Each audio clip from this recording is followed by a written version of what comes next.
Last time பசங்களுக்கு function பண்றதுக்காக India வந்திருந்தோம். ஃபங்ஷன் எல்லாம் முடிச்சுட்டு பசங்களுக்கு 2வது மொட்டை அடிக்கிறதுக்காக தாங்க திருப்பதி போயிருந்தோம். அதுக்கப்புறம் வந்து நாங்க போகவே இல்லைங்க. இப்ப 2 வருஷம் ஆயிடுச்சு. எகைன் நாங்க இந்தியா வந்தப்ப திருப்பதி போலான்னு நாங்க ஃபர்ஸ்ட்டே வந்து டிக்கெட் புக் பண்ணிட்டோங்க அங்க இருக்கும்போதே. மதியம் திருப்பதி ரீச் ஆனதுக்கு அப்புறமா நாங்க வந்து ஃபர்ஸ்ட் பத்மாவதி தாயார் சாமி தாங்க பார்க்க போயிருந்தோம். அங்கெல்லாம் சாமி கும்பிட்டு மலையில தான் நாங்க வந்து ரூம் புக் பண்ணியிருந்தோம். செக்கிங் எல்லாம் முடிச்சுட்டு ரூம் போய் ரெஃப்ரெஷ் ஆனதுக்கு அப்புறமா நைட்டே வந்து வரதராஜ பெருமாள் சாமி கும்பிட்டுறலான்னு எல்லாருமே ரெஃப்ரெஷ் ஆயி போய் சாமி கும்பிட்டு வந்துட்டோங்க.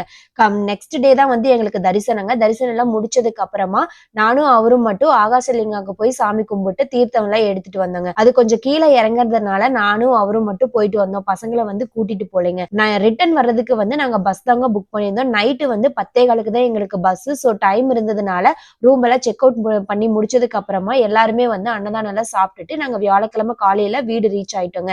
அன்னைக்கே வந்து நாங்க அம்மா வீட்டுக்கு கொண்டு போய் பிரசாதம் குடுத்துட்டு வந்தாச்சுங்க. வெள்ளிக்கிழமைனால அம்மா வீட்டுக்கு போயிட்டு ரிட்டர்ன் வர முடியாதனால வந்த அன்னைக்கே குடுத்துட்டு வந்தாச்சுங்க. நெக்ஸ்ட் வ்ளாக்ல பார்க்கலாம். Thank you.